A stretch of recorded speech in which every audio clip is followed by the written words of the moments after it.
अस्सलाम वालेकुम। अच्छा, आपने मुझसे 3 क्वेश्चंस पूछे थे और जहाँ तक मुझे समझ आया आपके क्वेश्चन के मीनिंग वो मैंने यहाँ पे इनलिस्ट कर दिए हैं तीनों क्वेश्चन। पहला क्वेश्चन आपका था कि जो बेसिक डिफरेंशिएटर सर्किट होता है उसका फ्रीक्वेंसी रिस्पांस कर्व वो कंटिन्यूसली क्यों एक्सटेंड हो रहा होता है। सेकंड क्वेश्चन था आपका कि जो प्रैक्टिकल डिफरेंशिएटर्स होते हैं उसके कट ऑफ के फार्मूले में एफ बी जो है वो दो टर्म्स के इक्विवेलेंट क्यों है। ठीक है, तो यानी कि दो फार्मूलाज क्यों हैं, दो की इक्विवेलेंसीज क्यों हैं। और जो थर्ड क्वेश्चन था वो आपका ब्रिज के हवाले से था, मैक्सवेल वेन ब्रिज के हवाले से, कि उसमें जो कंट्रोलिंग एलिमेंट्स हैं, ठीक है, R3 R1 और C1, इनका रोल क्या होता है। ऑल्दो कि मेरा ख्याल था कि मैंने शायद जब इसको डिस्कस कर रहा था तो मैंने ठीक से एक्सप्लेन कर दिया था, but I will try to explain it further. लेकिन मज़ीद कुछ इसकी एक्सप्लेनेशन सच बनती है नहीं, मैं वहाँ पे कर चुका हूँ, मे भी शायद आपने सुना ठीक से ना हो। एनीवेज, तो हो सकता है बाकी लोगों के साथ भी कुछ इसी किस्म के इश्यूज़ हों, तो इसलिए मैंने सोचा कि मैं थोड़ी सी मज़ीद स्लाइड्स बना लूँ और थोड़ा बेसिक से स्टार्ट करता हूँ, बहुत शॉर्ट शॉर्ट, ताकि जो टू दी पॉइंट बातें हैं सिर्फ वही डिस्कस हों। ठीक, तो थोड़ा सा बैकग्राउंड, आप देख रहे हैं कि यहाँ पर हमारे पास एक ऑपरेशनल एम्पलीफायर है। ठीक है, और इसकी जो कॉन्फ़िगरेशन अभी इस्तेमाल हुई हुई है वो कौन सी है, इन्वर्टिंग कॉन्फ़िगरेशन, बिकॉज जो इनपुट है वो नेगेटिव टर्मिनल पे होगा, पॉजिटिव ग्राउंड हुआ है। ठीक है, तो ऐसी सूरत में हमारे पास जो गेन होता है, आपको पता है कि अगर ओपन लूप हो, इसमें फीडबैक भी नहीं दिया हुआ है इस एम्पलीफायर में, तो इसका जो गेन होगा वो क्या होगा, बहुत ज़्यादा होगा, यानी कि it will be approximately equals to infinite. ठीक है, और चूंकि इतना गेन हाई होता है, इसी वजह से हम अ, जो आउटपुट है वो कंट्रोल नहीं कर सकते। अगर हल्का सा भी इनपुट सिग्नल अप्लाई करें इन मिली वोल्ट्स या इससे छोटा सिग्नल, तो हमारा और जो ऑपरेशन एम्पलीफायर है वो सैचुरेशन में चला जाता है। ठीक है, तो हमें पूरी वेव फॉर्म नहीं मिल पाती, जैसा कि इनपुट होती है वैसे ही शेप की हमें आउटपुट नहीं मिलता। एम्पलीफाई तो हो जाता है लेकिन आउटपुट सेम सिग्नल नहीं मिलता, कट ऑफ हो जाता है या क्लिप हो जाता है। तो ये इतना ज़्यादा हाई गेन हमारे लिए बेनिफिशियल नहीं होता, तो इसके लिए फिर हम क्या करते हैं, हम ये करते हैं कि हम फीडबैक इस्तेमाल करें। ठीक, तो ये जो पहला सर्किट आप देख रहे हैं, ठीक है, ये इन्वर्टिंग कॉन्फ़िगरेशन है और विथ फीडबैक सर्किटरी है। फीडबैक से मुराद क्या है कि आप आउटपुट को इनपुट के ऊपर फीडबैक कर देते हो, यानी कि दे देते हो, यानी कि आउटपुट का कुछ पोर्शन जो है आप इनपुट के ऊपर दे देते हो। तो जो कनेक्शन होता है यूजुअली वो हम थ्रू रजिस्टर करते हैं, यहाँ पे आर एफ जो है ये फीडबैक रजिस्टर है। ठीक है, और इसके साथ यहाँ पे एक R1 भी लगा हुआ है, ये R1 जो है ये इनपुट रजिस्टर है, क्योंकि ये जो इनपुट वोल्टेज है, ठीक है, उस सोर्स के साथ या उस सिग्नल के साथ लगा हुआ है ये। ओके, तो फीडबैक सर्किट अप्लाई करने का या इंट्रोड्यूस करने का बेनिफिट क्या होता है कि हमारा जो गेन पहले बहुत ज़्यादा हाई था, अप्रॉक्सीमेटली इनफाइनाइट था, वो रिड्यूस हो जाता है। और ना सिर्फ रिड्यूस होता है बल्कि हम इसको कंट्रोल भी कर सकते हैं, अपनी मर्ज़ी से बढ़ा भी सकते हैं और कम भी कर सकते हैं, डिपेंडिंग अपॉन आवर नीड। ठीक है, और इसका जो फार्मूला होता है वो आप यहाँ पे देख लो कि इसका फार्मूला मेंशन किया हुआ है, A F is equals to minus R F over R one. ठीक है, आर एफ हमारा जो है ये फीडबैक रजिस्टर है और आर वन जो है ये इनपुट रजिस्टर है। ठीक, तो हम इन आर एफ और आर वन की वो रेशियो सेट करते हैं जिससे हमारा डिज़ायर्ड आउटपुट का जो गेन होता है वो सेट हो जाता है। यूजुअली हमारे लिए 40 to 60% गेन काफ़ी होता है, तो हम इन दोनों रेजिस्टेंस की वो वाली वैल्यूज सेलेक्ट करते हैं जिससे हमारा आउटपुट इसी रेंज में मिल जाए। ठीक है, तो ये जो कंडीशन हुई ये बेसिकली इंटरमीडिएट है, एक्सट्रीम नहीं होती, ये इंटरमीडिएट होती है, ये दरमियान की वैल्यू होती है, यानी कि इनफाइनाइट नहीं है, इनफाइनाइट से नीचे वाली वैल्यूज़ हैं, या बहुत ज़्यादा हाई नहीं है, ये मॉडरेट वैल्यूज़ यानी कि मॉडरेट गेन आप इससे हासिल कर सकते हो, और आपके पास कंट्रोल भी आ जाता है। ठीक है, आपका सर्किट स्टेबल भी हो जाता है।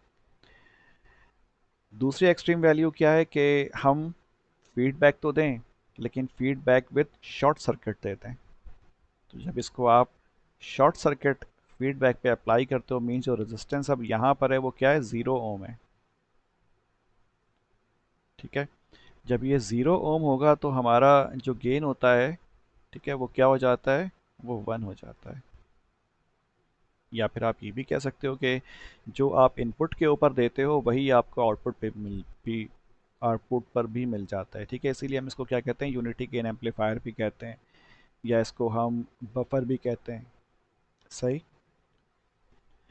तो ये सारे जो हैं इसके नाम हैं। तो इसका मतलब क्या हुआ कि हमारे पास बेसिकली दो एक्सट्रीम कंडीशंस हो गई। एक तो ओपन लूप है जिसमें हमारा जो गेन है वो इनफाइनाइट है, और दूसरी एक्सट्रीम कंडीशन कौन सी हो गई, ये वोल्टेज फॉलोअर वाली, जिसमें हमने फीडबैक तो दिया है लेकिन शॉर्ट सर्किट से दिया है। ठीक है, तो इस शॉर्ट सर्किट से हमारा गेन क्या हो जाता है, बहुत कम हो जाता है। ठीक है, और इसको हम एज अ बफर इस्तेमाल करते हैं या फिर सिर्फ नॉइज़ कैंसिलेशन के लिए इस्तेमाल करते हैं। ठीक है, यानी कि कॉमन मोड रिजेक्शन रेशियो के लिए बेहतर करने के लिए, या फिर इम्पिडेंस मैचिंग के लिए इसको इस्तेमाल करते हैं, इस वोल्टेज फॉलोअर सर्किट को। ठीक है, लेकिन जो वोल्टेज शंट फीडबैक एम्पलीफायर यानी कि जिसमें हम आरएफ इस्तेमाल कर रहे हैं प्रैक्टिकली, ये हमारी इंटरमीडिएट वैल्यूज़ होती हैं। ठीक है जी, तो हमने इसका जो फ्रीक्वेंसी रिस्पांस कर्व था वो पहले डिस्कस किया हुआ है। ठीक, ओके, लेट्स प्रोसीड। अब आ जाएं थोड़ा सा RC high and low pass filters पे। ठीक है, मैं बहुत जल्दी जल्दी करूँगा इसको। तो देखें, आपने फ़िल्टर जब आपने इनिशियली फर्स्ट सेमेस्टर में शायद आपने फिज़िक्स में एक्सपेरिमेंट्स भी की हों, आरसी हाई पास और low pass, band stop filter, notch filter वगैरह। ठीक है, तो ये वही चीज़ रिपीट हो रही है इधर। आपको याद होगा कि जब आपने प्रैक्टिकल परफॉर्म किए थे तो उसमें हमारे पास एक सीरीज़ आरसी सर्किट हुआ करता था, जिसमें आप आउटपुट एक दफ़ा रेजिस्टेंस के अक्रॉस लिया करते थे और दूसरी दफ़ा आप कैपेसिटर के अक्रॉस लिया करते थे। जब आप आउटपुट सीरीज कम्बिनेशन में कैपेसिटर और रजिस्टर हो लगे हुए हों और आप आउटपुट कहाँ से लो, अक्रॉस द रजिस्टर लो, तो ये क्या कहलाता है, ये हाई पास फिल्टर कहलाता है। उसकी वजह क्या होती है, जब फ्रीक्वेंसी लो होती है, देखें यहाँ पे हमारे पास ये ई सोर्स है और यहाँ से सिग्नल आएगा तो पहले कैपेसिटर है। ठीक है, और कैपेसिटर जो होता है इसकी रिएक्टेंस होती है, इसकी एक्स सी रिएक्टेंस होती है, और ये फ्रीक्वेंसी पर डिपेंड कर रही होती है। तो जब फ्रीक्वेंसी लो होगी डेफिनेटली आप फ्रीक्वेंसी जो है वो लो से इंक्रीज़ करेंगे। ठीक है, आपने 5 वोल्ट इसकी वैल्यू सेट करी और आप क्या कर रहे हो, फ्रीक्वेंसी जो है वो कंटिन्यूसली इंक्रीज़ करना शुरू कर दिया आपने। ठीक है, 0 से 1, फिर 2, फिर 3 हर्ट्ज़, फिर 4 हर्ट्ज़, और इस तरह कंटिन्यूसली आप इंक्रीज़ कर रहे होगे। तो क्या होगा, जब फ्रीक्वेंसी बिल्कुल लो होगी तो ये जो रिएक्टेंस होगी इसकी, इस कैपेसिटर की, वो बहुत ज़्यादा हाई होगी। हाई होने का मतलब क्या है, जो सिग्नल होगा वो आगे आसानी से पास नहीं होगा, यानी कि आपके पास जो आउटपुट पे वोल्टेज आएगा, ठीक है, वो क्या होगा, लो होगा। तो इसी वजह से जो आप सामने ग्राफ देख रहे हो यहाँ पे, इस ग्राफ में जब फ्रीक्वेंसी लो है तो कैपेसिटिव रिएक्टेंस बहुत ज़्यादा हाई है, ज़्यादा वोल्टेज उस कैपेसिटर के अक्रॉस ड्रॉप हो रहा है। ठीक है, और बहुत कम वोल्टेज इस रजिस्टर के अक्रॉस मिलेगा, because it will form a voltage divider circuit जो कि फ्रीक्वेंसी पर डिपेंडेंट होगा। ठीक है, तो इसीलिए जैसे जैसे आप फ्रीक्वेंसी इंक्रीज कर रहे होते हो तो क्या होता है, इस कैपेसिटर की रिएक्टेंस कम होनी शुरू हो जाती है by the increment in frequency. ठीक है, तो जब आप फ्रीक्वेंसी बढ़ा रहे हो कैपेसिटर की रिएक्टेंस कम हो रही है, इसका मतलब यहाँ पे अब रेजिस्टेंस की वैल्यू क्या हो रही है, कम हो रही है इस कैपेसिटर के पास। और फिर ज़्यादा वोल्टेज किसके अक्रॉस ड्रॉप होना शुरू हो जाएगा, इस आर एफ रजिस्टर के अक्रॉस ड्रॉप होना शुरू हो जाएगा। इसी वजह से क्या होता है, जो आपका आउटपुट होता है वो शुरू में आर एफ के across at low frequency come voltage मिलता है, और जैसे जैसे आप फ्रीक्वेंसी बढ़ाते हो तो वोल्टेज क्या होता है, कंटिन्यूसली बढ़ रहा होता है, और डेफिनेटली एक पॉइंट पे जाके ये पीक आपको मिल जाती है। और वो पॉइंट कब होगा, जब फ्रीक्वेंसी बहुत ज़्यादा हाई होगी। ठीक है, और जो कैपेसिटर होगा हमारे पास, ये ऑलमोस्ट शॉर्ट सर्किट हो चुका होगा तकरीबन, यानी कि इसकी रेजिस्टेंस बहुत ज़्यादा कम हो चुकी होगी। तो आपके पास जो सारा आउटपुट होगा वो इस आर एफ के अक्रॉस आपको मिल जाएगा। ठीक है, तो इसमें भी हमारे पास कट ऑफ फ्रीक्वेंसी होती है, यानी कि जो भी हमारे पास पीक वैल्यू है उससे 3 dB कम या फिर 70.7% ऑफ द पीक वोल्टेज जो होगा उसको हम कट ऑफ फ्रीक्वेंसी कहते हैं। ठीक है, बिल्कुल इसी तरीके से जो लो पास फिल्टर होता है वो भी होता है। फ़र्क क्या होता है कि अब हम आउटपुट किसके अक्रॉस ले रहे हैं, अक्रॉस द कैपेसिटर ले रहे हैं। ठीक है, जब अक्रॉस द कैपेसिटर लेंगे तो ये क्या बन जाएगा, लो पास फिल्टर बन जाएगा, बिकॉज इस कैपेसिटर के अक्रॉस अब लो फ्रीक्वेंसी के ऊपर ज़्यादा वोल्टेज ड्रॉप होगा, बिकॉज इसकी रिएक्टेंस क्या होगी, बहुत ज़्यादा हाई होगी एट लो फ्रीक्वेंसीज। ठीक है, तो ज़्यादा वोल्टेज कहाँ ड्रॉप होगा, इसी के अक्रॉस ड्रॉप होगा, इस कैपेसिटर के अक्रॉस, और रेजिस्टेंस के अक्रॉस बहुत कम होगा। ठीक है, तो इसी वजह से क्या होगा, लो फ्रीक्वेंसीज के पे आपको इस कैपेसिटर के अक्रॉस जो वोल्टेज मिलेगा वो ज़्यादा हाई मिलेगा। तो यानी कि हाई से स्टार्ट होता है, क्योंकि देखिए इनिशियली तो ये ऑलमोस्ट ओपन सर्किट होगा ना, तो सारा का सारा इनपुट वोल्टेज यानी कि जो ई है वो कहाँ आके अपेयर हो जाएगा, इस कैपेसिटर के अक्रॉस अपेयर हो जाएगा। तो आपको मैक्सिमम वोल्टेज इनिशियली मिलेगा। फिर आप क्या करते हो, आप फ्रीक्वेंसी इंक्रीज़ करते हो ग्रेजुअली, और फ्रीक्वेंसी जब आप इंक्रीज़ कर रहे होते हैं तो क्या होता है, कुछ अरसे तक तो ये वोल्टेज तकरीबन सेम रहता है, कोई ख़ास इतना फ़र्क नहीं पड़ता या फील नहीं होता, क्योंकि रिएक्टेंस जो होती है वो काफ़ी ज़्यादा हाई होती है। लेकिन एक सर्टेन फ्रीक्वेंसी रेंज के बाद क्या होता है, आपको इसमें चेंज देखने को मिलता है, यानी कि डिक्रीमेंट आनी शुरू हो जाती है, because by increasing the frequency of the input signal X C starts reducing. ठीक है, जब ये कम होना शुरू होगा तो इस कैपेसिटर के अक्रॉस जो वोल्टेज है उसका ड्रॉप भी कम हो जाएगा। तो इसीलिए हमारे पास यहाँ पर क्या होता है, इस ग्राफ में आप देख रहे हैं यहाँ पे फ्रीक्वेंसी के हिसाब से आप फ्रीक्वेंसी बढ़ा रहे हैं तो क्या हो रहा है, अब कम होना शुरू हो गया इस पॉइंट के बाद। ठीक है, तो चूंकि हमारे पास ये जो रीजन है यहाँ पे आपको हाई वैल्यूज़ ऑफ वोल्टेज मिल रही हैं, इसीलिए ये क्या हो जाएगा, लो पास फिल्टर कहलाता है। ठीक है, यानी कि लो वैल्यूज़ ऑफ फ्रीक्वेंसीज या लो फ्रीक्वेंसीज को ये पास कर रहा है, हाई को क्या कर रहा है, इसने स्टॉप करना शुरू कर दिया है। ठीक है जी, और जो ऊपर आप देख रहे हैं ये हमारे पास क्या था, low pass filter, sorry high pass filter था, तो इसमें हमारे पास हाइयर फ्रीक्वेंसीज जो थी वो पास हो रही थी। ठीक है, इस फ्रीक्वेंसी के बाद वाली फ्रीक्वेंसीज पास हो रही हैं, इससे पहले वाली जो हो रही हैं वो स्टॉप हो रही हैं। ठीक, तो ये हमारा simple RC high and low pass filter है। अच्छा, इसमें जो आप फार्मूला है वो देख लीजिए, कट ऑफ फ्रीक्वेंसी का वो कितना है, क्या है, 1/2 पाई RC होता है। ठीक है, और इसमें जो RC आप देख रहे हो दिस इज़ बेसिकली टाउ, यानी कि चार्जिंग और discharging time of the capacitor. ठीक है, ओके, अब ये भी एक अलग डिस्कशन है कि टाओ बजाते खुद क्या होता है, यानी कि चार्जिंग और डिस्चार्जिंग से मुराद क्या होती है, कितना परसेंट चार्ज कितना परसेंट डिस्चार्ज, मैं अभी उस बहस में फ़िलहाल नहीं जाऊँगा। ठीक है, वी प्रोसीड। तो हमने से पहले आरसी हाई पास लो पास फिल्टर देखा, अब यहाँ पर क्या है, एक्टिव लो पास फिल्टर और एक्टिव हाई पास फिल्टर। चूँकि वहाँ पे जो सर्किट्स थे वो पैसिव एलिमेंट थे, इसीलिए वो पैसिव फिल्टर थे। यहाँ पे एलिमेंट हम कौन सा इस्तेमाल कर रहे हैं, एक्टिव एलिमेंट इस्तेमाल कर रहे हैं, मीन्स एम्पलीफायर, ऑपरेशनल एम्पलीफायर के अंदर ट्रांजिस्टर्स लगे हुए होंगे, that's why it is called as active filters. ठीक है, अब सवाल ही पैदा होता है भाई कि जब हमारा काम आरसी फिल्टर से भी हो रहा है, यानी कि पैसिव फिल्टर से, then why we need to construct these active low pass and high pass filters? The answer is very simple, ये एम्पलीफायर हैं। ठीक है, अगर आपके पास इनपुट पे सिग्नल मिली वोल्ट या माइक्रो वोल्ट में भी होगा या नैनो वोल्ट में भी होगा, तब भी ये सर्किट उसको एम्पलीफाई करेगा। ठीक है, और फ्रीक्वेंसी का रिस्पांस भी शो करेगा, मीन्स दोनों तरह से वर्कआउट करेगा। बहुत लो वोल्टेज अगर हमारे पास इनपुट सिग्नल होगा उसको ये एम्पलीफाई भी करेगा और फिल्टरिंग भी करेगा, तो ये दोनों काम ये बैक वक्त करता है। ठीक है, जबकि ये फैसिलिटी हमारे पास एक लीनियर या पैसिव आरसी फिल्टर में नहीं है। यहाँ पे आपको जो इनपुट की मैक्सिमम वैल्यू होगी उतना ही आपको मैक्सिमम आउटपुट भी मिल सकेगा। ठीक है, यानी कि आरएफ के अक्रॉस आपको मैक्सिमम 5 वोल्ट ही मिल सकता है अगर ई की वैल्यू 5 वोल्ट है, इससे ऊपर नहीं।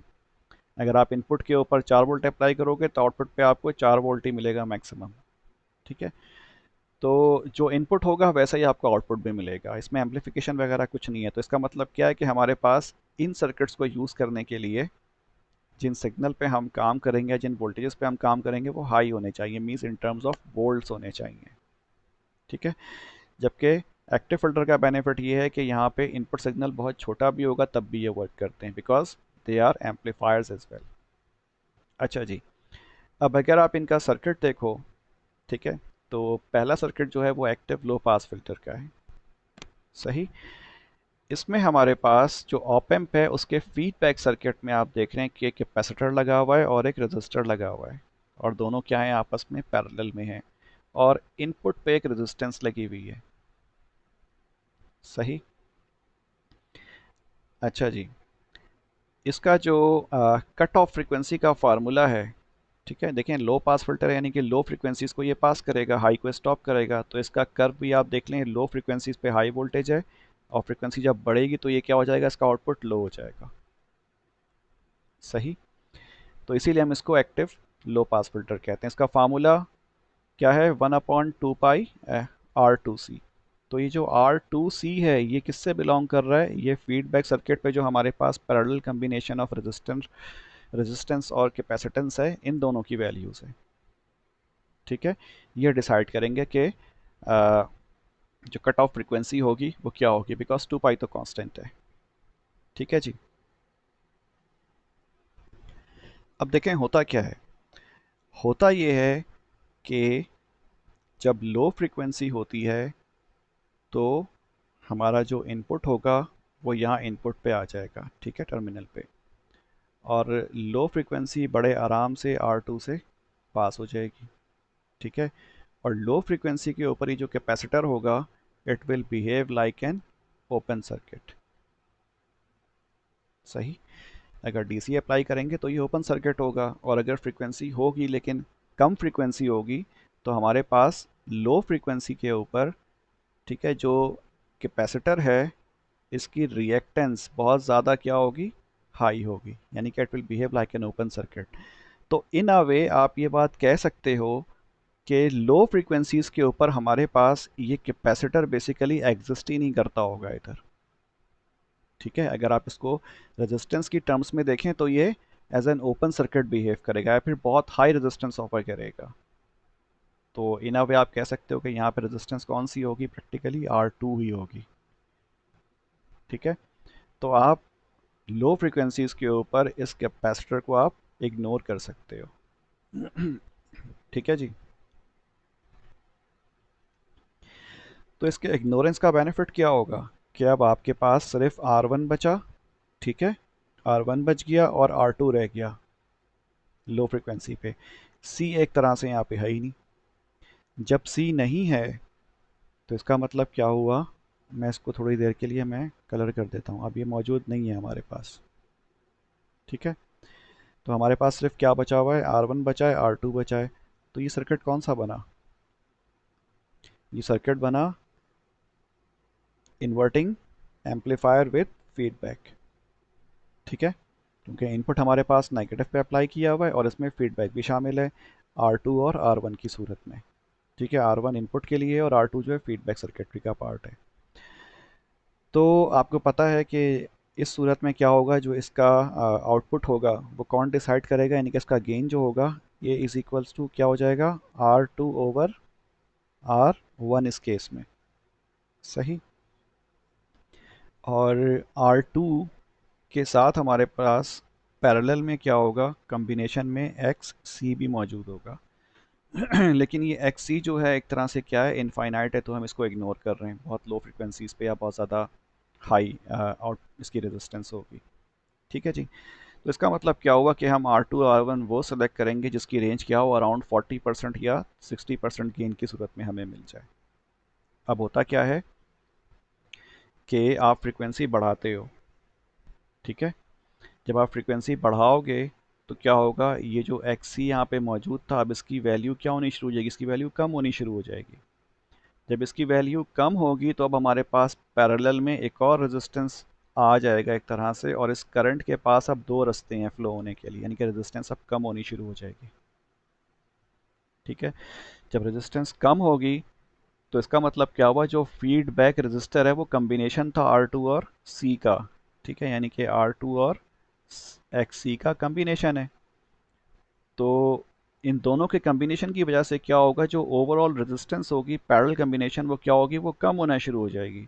जब वो कम होगी तो इसका मतलब हमारा जो गेन होगा, गेन क्या था, गेन था R two parallel X C over R one. तो जब हमारे पास ऊपर वाली वैल्यू डिक्रीज हो रही है तो इसका मतलब क्या होगा, गेन हमारा रिड्यूस होना शुरू हो जाएगा। ठीक है, कब, जब फ्रीक्वेंसी बढ़ रही होगी। तो यही चीज़ आप देखें, ये जो इसका फ्रीक्वेंसी रिस्पांस कर्व है वो भी शो कर रहा है। जब लो फ्रीक्वेंसी है हमारे पास तो आउटपुट क्या होगा, वो ज़्यादा होगा बिकॉज गेन हाई होगा, यानी कि ये अराउंड 40 to 60% के अराउंड होगा। ठीक है, 40 to 60% के अराउंड होगा ये, तो ये ज़्यादा होगा। ठीक है ना। और जैसे जैसे आप फ्रीक्वेंसी बढ़ाओगे, यानी कि कुछ देर तक तो ये कांस्टेंट रहेगा, ऑलमोस्ट कांस्टेंट, लेकिन कुछ देर के बाद क्या होगा, आप फ्रीक्वेंसी जब इंक्रीज कर रहे हो एक्स एक्सिस पे तो इसकी जो क्या कहते हैं आउटपुट है या जो गेन है वो फिर क्या हो गया, रिड्यूस होना शुरू हो गया। ठीक है, और एक वक्त आएगा जब हमारे पास फ्रीक्वेंसी क्या हो जाएगी, बहुत ज़्यादा हाई हो जाएगी। जब बहुत ज़्यादा हाई होगी तो ये कैपेसिटर क्या हो जाएगा, as a short circuit behave करेगा। जब ये शॉर्ट सर्किट हो जाएगा तो इसका मतलब ये आर टू यहाँ से एक तरह से गायब हो जाएगा। आर टू के गायब होने का मतलब क्या है, अब ये क्या बन गया, वोल्टेज फॉलोवर बन गया। ठीक है, और इसका गेन क्या हो जाएगा हमारे पास, बहुत लो, यानी कि 1 के आसपास हो जाएगा।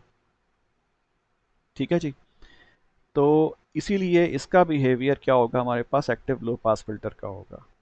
तो ये बात जहन में रखिएगा कि जब हमारे पास फीडबैक में, ठीक है, कैपेसिटर और रेजिस्टेंस पैरेलल कम्बिनेशन में मौजूद हो तो ये बेसिकली क्या होता है, एक्टिव लो पास फिल्टर होता है। ठीक है, और इसका जो फार्मूला है वो आप सामने देख ही रहे हैं कि हमारे पास जो फार्मूला है वो f c is equals to 1/2 pi R two C है। अब ये कैसे आता है ये एक अलग बात है। ठीक है, हम उसकी डेरिवेशन नहीं करेंगे। अब आ जाएं एक्टिव हाई पास फिल्टर पे। एक्टिव हाई पास फिल्टर में क्या देख रहे हैं आप, जो इनपुट सोर्स है, ठीक है, या जो इनपुट सिग्नल है उसके साथ सीरीज में क्या आ रहे हैं, कैपेसिटर और रेजिस्टेंस आ रहे हैं, जबकि फीडबैक में हमारे पास आर टू कॉन्स्टेंट मौजूद है। ठीक, ये क्या बनाता है, एक्टिव हाई पास फिल्टर बनाता है। इसका मतलब क्या हुआ, जब लो फ्रीक्वेंसी होगी, ठीक है, हाई पास है ना, यानी कि हाई फ्रीक्वेंसी इसको पास करेगा, तो लो फ्रीक्वेंसी पे आपको आउटपुट पे क्या मिलेगा, कम वोल्टेज मिलेगा। ठीक है, वो उसकी वजह क्या है कि जब यहाँ पे फ्रीक्वेंसी लो होगी तो जो कैपेसिटर होगा इसकी रिएक्टेंस एक्सी बहुत ज़्यादा हाई होगी।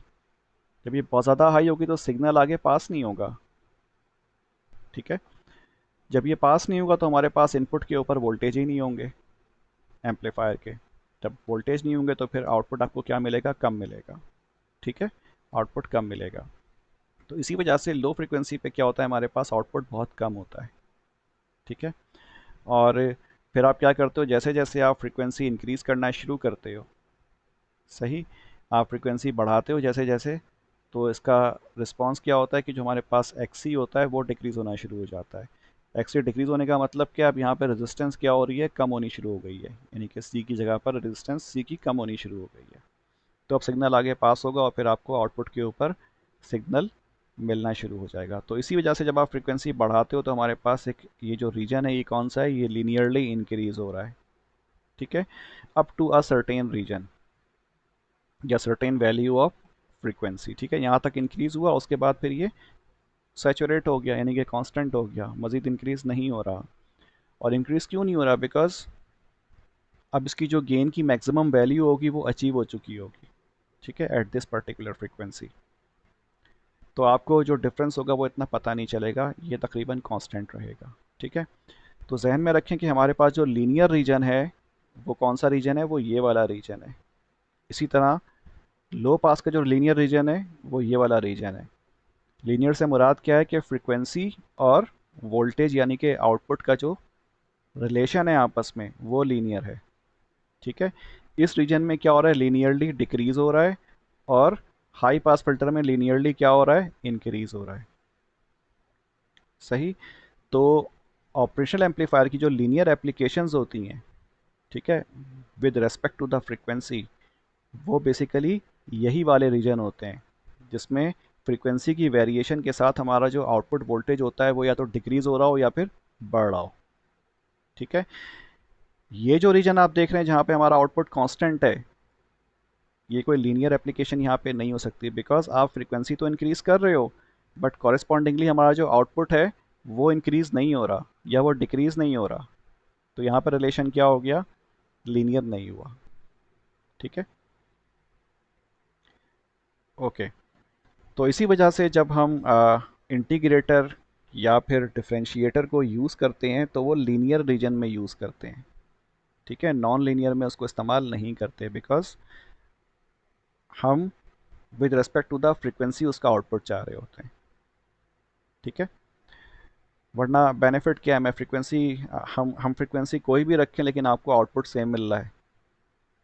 ठीक है, तो ये गलत है। हाँ, आप फ्रीक्वेंसी का इफेक्ट चाहते हो तो फिर आपको क्या चाहिए, you need a linear region for that purpose. सिर्फ एम्पलीफिकेशन करनी है तो एक अलग बात है। ठीक है। लेकिन जहाँ पे आपको लीनियर रिलेशनशिप चाहिए होता है with respect to the frequency and output voltage, ठीक है, तो उस सूरत में फिर आप जो ये स्लोप वाला जो रीजन है ये इस्तेमाल करोगे। सही। अच्छा जी, यहाँ पर भी जो कट ऑफ फ्रीक्वेंसी का फार्मूला है वो आप देख रहे हो किसके बराबर है, 1/2 पाई R1C के बराबर है, यानी कि इन दोनों कंपोनेंट्स की सीरीज कम्बिनेशन ही है। और यहाँ पे भी R1C जो है वो टाउ ही है। ठीक है, charging and discharging time. Okay, now come to see the relation between active low pass filter and practical op amp based integrator। ठीक है, हमने जो सर्किट देखा था प्रैक्टिकल इंटीग्रेटर का वो ये था जो आप नीचे देख रहे हो। ठीक है, लेफ्ट हैंड पे नीचे। क्या ये प्रैक्टिकल इंटीग्रेटर और ये एक्टिव लो पास फिल्टर दोनों सेम नहीं है? दोनों की सर्किटरी सेम है। इसका मतलब दोनों का फ्रीक्वेंसी रिस्पांस भी क्या होगा, सेम होगा। ठीक है, दोनों की सर्किटरी सेम है तो इसका मतलब दोनों का फ्रीक्वेंसी रिस्पांस भी सेम होगा। ठीक। तो इसीलिए आप देख रहे हैं यहाँ जो फ्रीक्वेंसी रिस्पांस कर्व आपको दिख रहे हैं दोनों के, ये हमारे पास लो पास फिल्टर का है और नीचे हमारे पास practical operational amplifier op amp based integrator का फ्रीक्वेंसी रिस्पांस है। ठीक है, ये मैंने समझाया हुआ, इसके बारे में आपने क्वेश्चन नहीं किया, इसी वजह से मैं आपको इसके बारे में डिटेल नहीं बताऊंगा। ठीक है, मैं आगे चलूँगा। ओके, तो अब ये बात जहन में रखें कि जो प्रैक्टिकल इंटीग्रेटर होता है वो बेसिकली लो पास फिल्टर ही होता है। ठीक है, लेकिन एक्टिव लो पास फिल्टर। सही। Okay. Now active high pass filter. अगर आप एक्टिव हाई पास फिल्टर का सर्किट देखें और ideal op amp based differentiator का सर्किट देखें तो तकरीबन एक जैसे हैं, बस फ़र्क क्या है, यहाँ पे जो डिफरेंशिएटर है वहाँ पे हमारे पास इधर रजिस्टर नहीं लगा हुआ। ठीक है। अदरवाइज़ ये सेम ही होता। खैर, तो जो आपका पहला क्वेश्चन था, आई मीन एक क्वेश्चन, कि जो ग्राफ होता है यानी कि फ्रीक्वेंसी रिस्पांस कर्व होता है ऑप एम्प बेस्ड डिफरेंशिएटर का, यानी कि आरडीएल का, आरडीएल कर्व जो होता है कंटिन्यूसली इंक्रीज क्यों हो रहा होता है। तो यहाँ आप देख रहे हैं इसका जो फ्रीक्वेंसी रिस्पांस कर्व है वो यहाँ पे दिया हुआ है सामने। ठीक। तो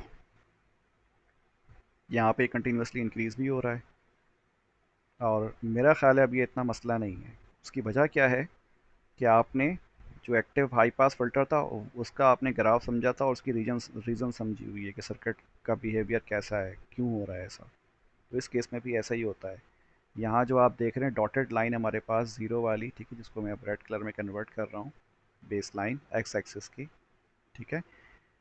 तो होता क्या है कि जब हमारे पास फ्रीक्वेंसी ज़ीरो होती है तो ज़ीरो पे क्या होगा, जो कैपेसिटर C1 है ये ओपन सर्किट होगा।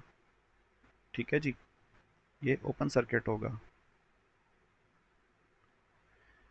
इसके ओपन सर्किट का मतलब क्या है, लो फ्रीक्वेंसी पे या ज़ीरो फ्रीक्वेंसी पे कि कोई भी इनपुट सिग्नल जो है हमारा आगे नहीं जाएगा, यानी कि एम्पलीफायर के या ऑप एम्प के इनपुट पे नहीं जाएगा। तो इसीलिए आपको आउटपुट क्या मिल रहा होता है, ज़ीरो मिल रहा होता है। ठीक है, आपने फ्रीक्वेंसी इंक्रीज करनी शुरू करी तो कैपेसिटर की जो रिएक्टेंस है, जो कि पहले इनफाइनाइट थी, अब वो क्या होनी शुरू हो गई, वो कम होनी शुरू हो गई। तो बहुत लो फ्रीक्वेंसी पे डेफिनेटली कम तो होगी, लेकिन इतनी कम नहीं होगी कि आपके पास जो मिली वोल्ट में या क्या कहते हैं माइक्रो वोल्ट में जो सिग्नल हो वो आपका यहाँ पे इनपुट पे जा सके। वो इस कैपेसिटर के अक्रॉस ही ड्रॉप हो रहा होगा काफ़ी हद तक। ठीक है, लेकिन डेफिनेटली जब आप फ्रीक्वेंसी मज़ीद बढ़ाओगे तो वो छोटा सा जो सिग्नल होगा वो भी क्या होगा, इस C1 को क्रॉस कर जाएगा। बिकॉज ये जो C1 है इसकी रिएक्टेंस बहुत ज़्यादा हाई फ्रीक्वेंसी पे क्या हो जाएगी, बहुत कम हो जाएगी, यानी कि ऑलमोस्ट शॉर्ट सर्किट कह लें आप। ठीक है, लेकिन डायरेक्टली शॉर्ट सर्किट तो नहीं होगा। इसका बिहेवियर क्या क्या होगा, तकरीबन लीनियर होगा एक रेंज तक। होता तो एक्सपोनेंशियल कर्व होता है, लेकिन बहरहाल एक रेंज में लीनियर ही होता है।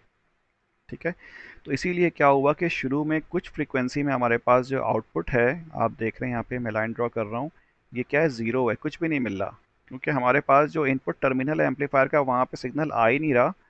ये कैपेसिटर की जो रिएक्टेंस है एक्सी, यही उस सिग्नल को क्या कर रही है, रोक रही है। तो इसीलिए आपको ज़ीरो मिला। लेकिन जब आप एक फ्रीक्वेंसी की रेंज, एक सर्टेन रेंज तक पहुँचे तो अब क्या हुआ, एक्सी थोड़ा कम हो चुका है। इतना कम हुआ है कि जो आपने इनपुट के ऊपर सिग्नल अप्लाई किया था, सही वी इन जो था, वो अब एम्पलीफायर के इनपुट टर्मिनल तक आ रहा है किसी हद तक। सही। और चूंकि यहाँ पे आपके पास फीडबैक में आरएफ लगा हुआ है, इसीलिए इसका जो गेन होगा वो इनफाइनाइट नहीं होगा।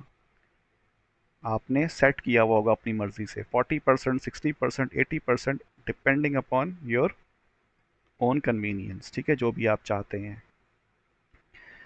बहरहाल तो यहाँ पे हमें आर एफ मौजूद है। अब देखें इस सर्किट का जो गेन है उसका मैंने यहाँ फॉर्मूला लिखा है, A is equals to R F upon X C. ठीक है, A is equals to R F upon X C. R F हमारे पास फीडबैक रजिस्टर है और एक्स सी जो है कैपेसिटिव रिएक्टेंस है जो कि इनपुट पे मौजूद है। ये फीडबैक, ये एम्पलीफायर विथ फीडबैक का होता ही है। ठीक है, पहले वहाँ पे यहाँ पे एक्स सी की जगह पे क्या लिखा हुआ था, आर वन लिखा होता था या आर इन लिखा होता था। लेकिन चूंकि यहाँ पर क्या लगा हुआ है, एक कैपेसिटर मौजूद है, इसीलिए इसकी रिएक्टेंस होगी। So we have replace the R one by X C. सही।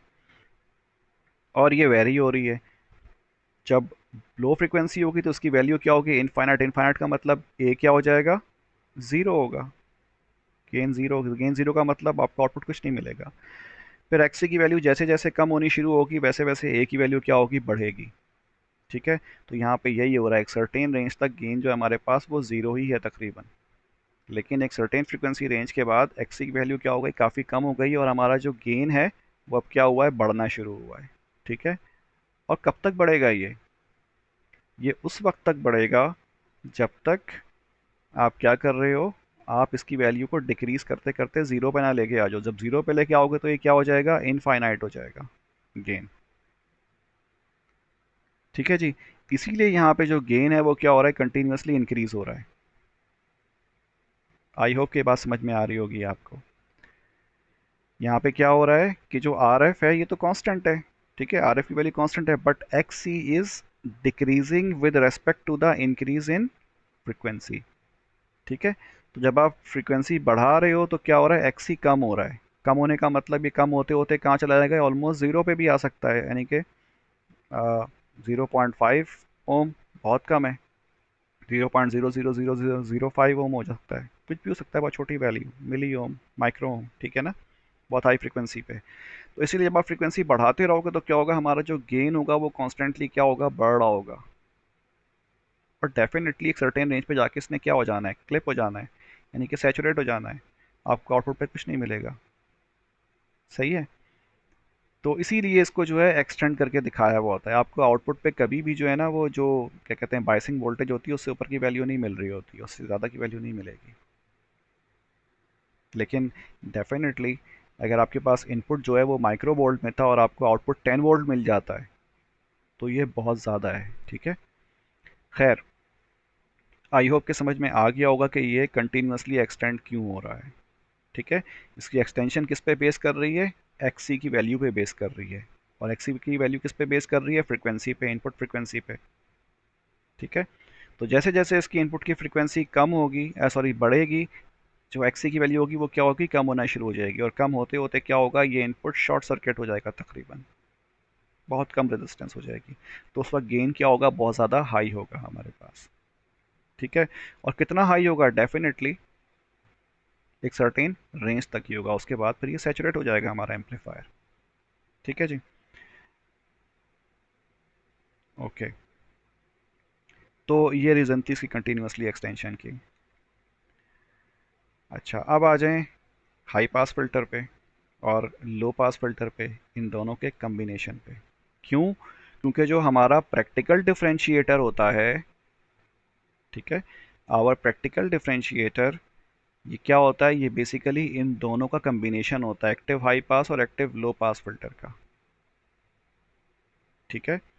अगर हम पीछे जाते हैं तो एक्टिव हाई पास फिल्टर और आइडियल डिफरेंशिएटर सेम थे, इनकी सर्किटरी तकरीबन सेम थी। कमी किस चीज़ की थी यहाँ पर, इस रजिस्टर की थी। ठीक है। तो अगर हम ये रजिस्टर यहाँ पर लगा दें, ठीक है, ये रजिस्टर जो कि कम है, अगर हम यहाँ पर लगा दें सीरीज़ में C1 के साथ, तो ये एग्जैक्टली इक्वल हो जाएगा। ठीक है। और आगे चलते हैं, जो प्रैक्टिकल डिफरेंशिएटर है, ठीक है, तो इसमें हमारे पास क्या होता है कि जो फीडबैक सर्किटरी होती है वहाँ पर पैरेलल में RF और CF होता है, और इनपुट में हमारे पास R1 और C1 सीरीज़ में लगे होते हैं। ठीक है। तो ये दोनों प्रॉपर्टीज़ हमें कहाँ से मिलती हैं, ये दोनों प्रॉपर्टीज़ हमें मिलती हैं हाई पास फिल्टर से और लो पास फिल्टर से। आप देखें, ये हाई पास फिल्टर है जो कि यहाँ पर आ गया, और ये क्या है, लो पास फिल्टर है जो कि यहाँ आ गया। तो इसका मतलब इस सर्किट में हमारे पास दोनों प्रॉपर्टीज़ मौजूद हैं, हाई पास भी है और लो पास भी, और दोनों क्या हैं, एक्टिव हैं। ठीक है जी।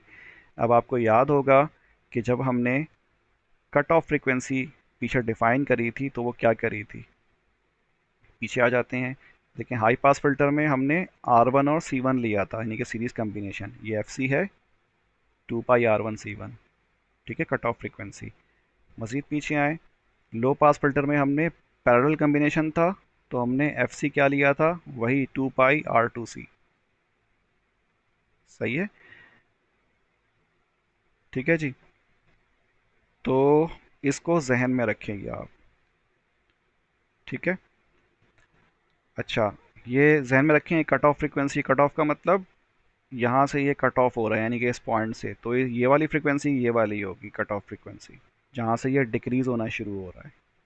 ठीक है, आपका सिग्नल। और दूसरा क्या है हमारे पास, यहाँ पे हमारे पास ये कट ऑफ फ्रीक्वेंसी है। ठीक है, यानी कि इस रेंज में हमारे पास सिग्नल क्या हो रहा है, इंक्रीज हो रहा है, या एक कट ऑफ हो रहा है, यानी कि इससे पहले वाला सिग्नल रिजेक्टेड है, इसके बाद वाला सिग्नल जो है पास हो रहा है इस फिल्टर के हिसाब से। लेकिन अगर हम लीनियर एप्लीकेशन की बात करते हैं तो हमारे लिए ये वाला रीजन काम का है जो कि लीनियर है। और अगर हम यहाँ पर देखें तो हमारे पास लीनियर एप्लीकेशन के हिसाब से ये वाला रीजन काम का है। सही है, लेकिन कट ऑफ फ्रीक्वेंसी दोनों सूरतों में क्या है, सेम ही है ना। ठीक। ओके। तो ये जो प्रैक्टिकल डिफरेंशिएटर है, ठीक है, प्रैक्टिकल डिफरेंशिएटर है, इसमें क्या है, इसमें दोनों प्रॉपर्टीज़ हैं, हाई पास फिल्टर वाली भी हैं और लो पास फिल्टर वाली भी हैं। तो इसका मतलब जब फ्रीक्वेंसी लो होगी तो इसका बिहेवियर कौन सा होगा, और जब फ्रीक्वेंसी हाई होगी तो इसका बिहेवियर कौन सा होगा। अब ये आप खुद अंदाज़ा लगा सकते हैं। ठीक है, यानी कि एक प्रॉपर्टी लो फ्रीक्वेंसी पे डोमिनेंट होगी और दूसरी प्रॉपर्टी कम होगी। ठीक है, उसका इफेक्ट कम होगा या सप्रेस्ड होगी। ठीक है, और जब फ्रीक्वेंसी बढ़ाएंगे तो दूसरी वाली डोमिनेंट हो जाएगी और पहली वाली क्या हो जाएगी, सप्रेस्ड हो जाएगी। तो यही चीज़ आप यहाँ पर देख रहे हो इस ग्राफ में, इसके फ्रीक्वेंसी रिस्पांस जो कर्व है इसका, उसमें आप देख रहे हैं जब फ्रीक्वेंसी हमारे पास लो है, ठीक है, ये फ्रीक्वेंसी है हमारे पास इस रेंज में, ठीक है, यहाँ से लेके यहाँ तक जो फ्रीक्वेंसी है, इसमें क्या हो रहा है, ये लीनियरली इंक्रीज हो रहा है। ठीक है, ये रिस्पांस कौन सा है, ये रिस्पांस है हाई पास फिल्टर वाला। ठीक है, HPF वाला। और इस FC के बाद जो ये वाला रीजन आप देख रहे हैं, यानी कि यहाँ से लेकर के यहाँ तक का रीजन, ये कौन सा है?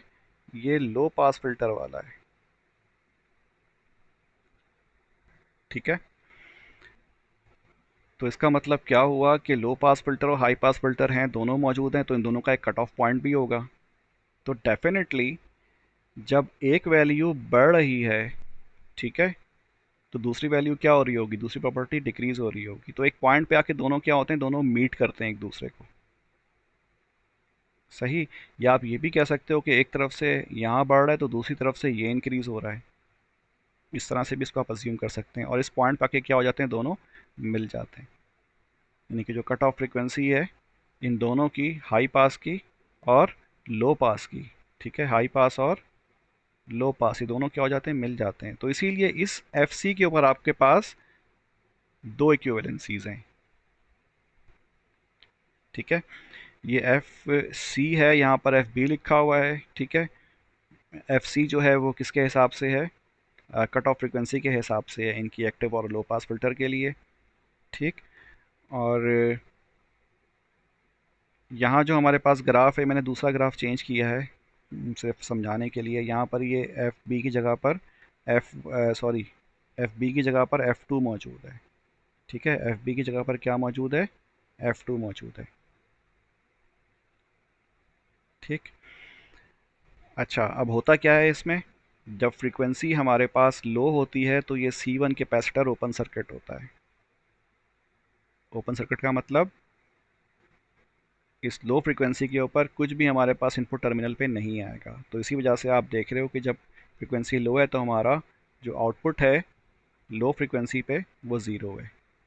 ठीक है, आपने फ्रीक्वेंसी बढ़ा रहे हैं आप फ्रीक्वेंसी इस तरफ, तो क्या हो रहा है, आपका आउटपुट एक सर्टेन पॉइंट के बाद आना शुरू हो गया। ठीक। और फिर ये कंटिन्यूसली इंक्रीज होगा। इंक्रीमेंट का मतलब क्या हुआ, ये लीनियर रीजन है, दिस इज लीनियर रीजन।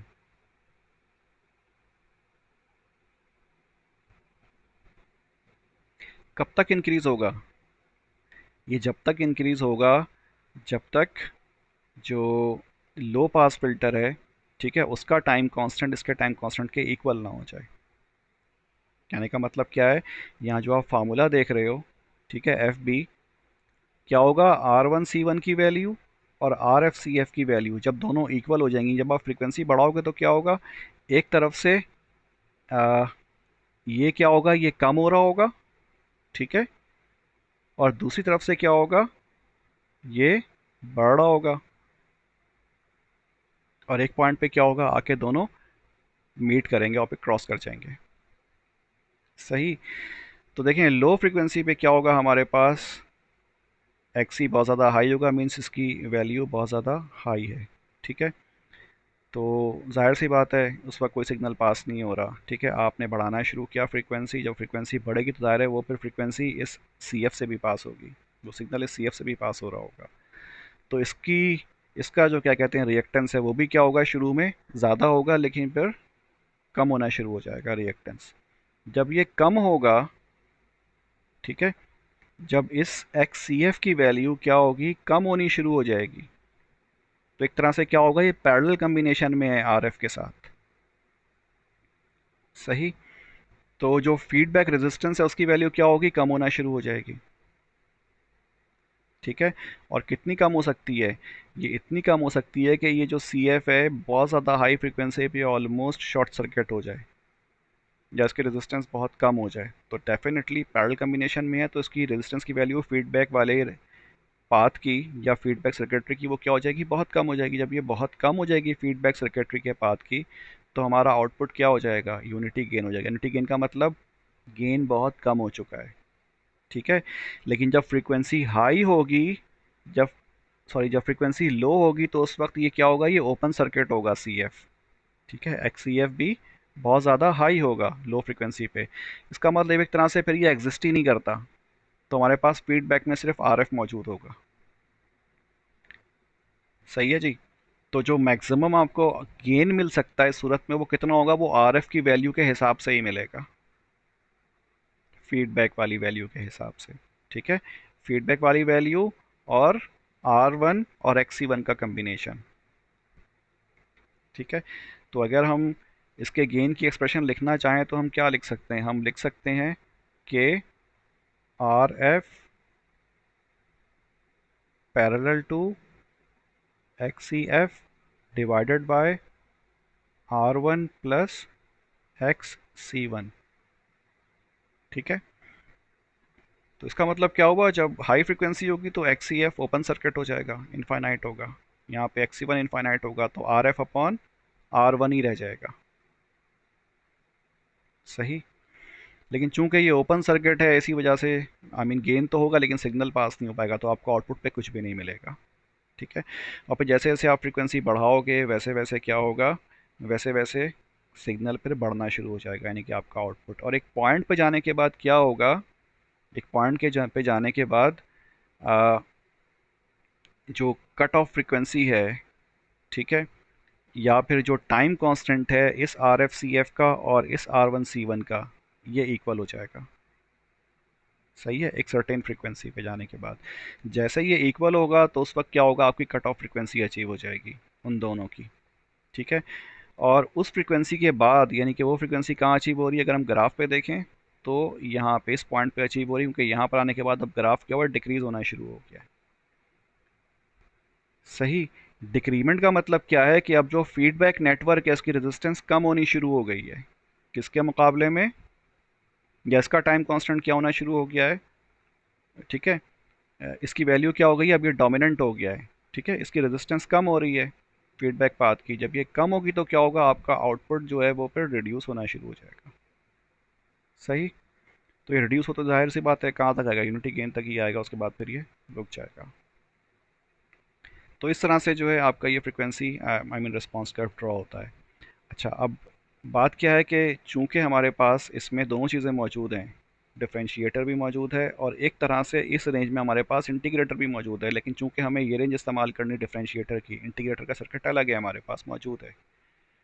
सही है, वहाँ पे हमारे पास फ्रीक्वेंसी रेंज भी ज़्यादा होती है, यहाँ पे फ्रीक्वेंसी रेंज कम है। तो डिफरेंशिएटर जो है हमारे पास वो यही वाला रीजन है जहाँ पे by increment in the frequency हमारा आउटपुट क्या हो रहा है, इंक्रीज हो रहा है। ठीक है, यानी कि लीनियरली इंक्रीज हो रहा है, तो ये लीनियर एप्लीकेशन के लिए इसको हम इस्तेमाल करेंगे। सही। तो ये रीज़न है कि क्यों ऐसा हो रहा होता है और ये ग्राफ की शेप ऐसी क्यों है। ठीक है, और जो आपका एफ बी है ये दो के इक्वल क्यों है, बिकॉज एक टाइम कांस्टेंट जो है वो इस एक्टिव हाई पास का है और एक दूसरा किसका है, ये लो पास का है। जब ये दोनों इक्वल होंगे जिस पॉइंट पे, तो हमारा गेन क्या हो जाएगा उस वक्त, तरह से कट ऑफ पे पहुंच जाएगा। ठीक है, कट ऑफ फ्रिक्वेंसी वाले पे पहुंच जाएगा, उसके बाद फिर ये रिड्यूस होना शुरू हो जाएगा। ओके। अच्छा जी, अब आखिरी उस पे चलते हैं, मैक्सवेल वेन ब्रिज पे। ये बड़ा सिंपल सा है, इसमें देखें हमें एल एक्स एक्चुअली मालूम करना है। ठीक है, इंडक्टर की वैल्यू मालूम करनी है, तो साथ में आर एक्स भी मौजूद है। अब इन दोनों में जो कंबाइन चीज़ें हैं, जो कॉमन चीज़ें हैं, वो कौन सी हैं, R two R three, R two R three दोनों में मौजूद है। सही है, जो सर्किट है हमारे पास उसमें जो वेरिएबल मौजूद है यानी कि जो कंट्रोलिंग फैक्टर है वो कौन सा है, आर वन है और आर थ्री है। सी वन हम आमतौर पे वेरिएबल इस्तेमाल नहीं करते बिकॉज ये बहुत महंगा होता है। चूँकि ये बहुत महंगा है इसीलिए हम इसको कभी लगाते भी कभी नहीं भी लगाते हैं, तो इसका मतलब हम सी पे डिपेंड नहीं करते।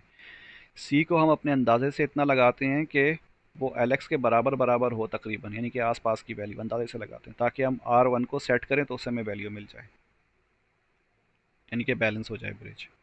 ठीक है, तो खैर अब देखें अगर हम जो बैलेंसिंग एलिमेंट्स हैं वो कौन कौन से हैं, आर वन है और आर थ्री है, जो मेन यानी कि जो प्राइम बैलेंसिंग एलिमेंट है। अगर हम आर थ्री को वेरी करेंगे तो आर थ्री यहाँ पर भी है इधर भी है, तो हम एक को वेरी करेंगे यानी कि आर थ्री यहाँ वेरी करेंगे तो जो आर एक्स है वो डिसबैलेंस हो जाएगा। ठीक है, तो इसीलिए हम करते क्या हैं, हम ये करते हैं कि हम आर वन को इस्तेमाल करते हैं यहाँ पर बैलेंस करने के लिए। ठीक है, क्योंकि ये जो है बेसिकली डिफरेंट है किसमें, इन दोनों में। सही है जी, हम आर थ्री को इतना प्रेफर नहीं करते। ठीक है, उसकी जगह पर बेहतर क्या होता है कि हम सी वन को इस्तेमाल करें वेरी करने में। लेकिन बहरहाल अगर C1 यूज़ नहीं कर सकते तो फिर मजबूरी होती है कि हम क्या करें, हम R3 को भी यूज़ करें और R1 को भी इस्तेमाल करें बैलेंस करने के लिए। लेकिन ज़्यादा डिपेंडेंसी हमारे पास किसकी होती है, R1 की होती है, बिकॉज इसका इफेक्ट नहीं होता दूसरे पे। ठीक है। या फिर आप ये भी कह सकते हो कि पहले जो है हम R3 को बैलेंस करेंगे, ठीक, और उसके बाद फिर हम R1 को यूज़ करेंगे RX को बैलेंस करने के लिए। तो खैर ये ट्रेड ऑफ होता है, पहले आप एक को चेक करते हो, हिलाते हो, फिर दूसरे को, फिर पहले को, फिर दूसरे को, तो इस तरह से आप अचीव करते हो। लेकिन जो यहाँ पे जो मेन चीज़ थी वो सिर्फ इंटरडिपेंडेंसी थी R3 की वजह से। सही है। तो इसीलिए हम कोशिश करते हैं कि हम किसको वेरी करें, C1 को करें या फिर R1 को करें। अगर C1 हमने यूज़ नहीं किया है तो फिर मजबूरी है, फिर हमें R3 और R1 दोनों ही वेरी करने होंगे। लेकिन इसमें भी हम ज़्यादा डिपेंड किस पे करेंगे, R1 पे करेंगे। ठीक है। अब ये सीक्वेंस क्या होता है एक अलग बात है, क्योंकि ये थोड़ा सा डिफ़िकल्ट हो जाता है टास्क अगर हम सिर्फ रजिस्टर्स ही इस्तेमाल करें वेरिएबल। क्योंकि ज़ाहिर है R3 को तो वेरी करना ही है, R1 भी करना है, तो ये आहिस्ता आहिस्ता करते करते करते करते आपको एक पॉइंट मिलता है जहाँ से हमारा जो निडल होती है वो ज़ीरो पे आ जाती है। ये एक्सपेरिमेंट है नहीं आप लोगों का, लेकिन अगर होता तो फिर खुद करते। एनीवेज, तो बहरहाल बस ये जहन में रखें कि इस वजह से जो है हम C1 और R1 को प्रेफर करते हैं वेरी करना for balancing purpose instead of using R3। ठीक है। आई होप कि ये काफ़ी है। फिर भी अगर कोई प्रॉब्लम हो तो आप मुझसे पूछ सकते हो। ठीक है। और ये भी काफ़ी लंबा हो गया है, मुझे बोलेंगे लोग। खैर, कुछ मज़ीद समझना हो तो मुझे बता दीजिएगा।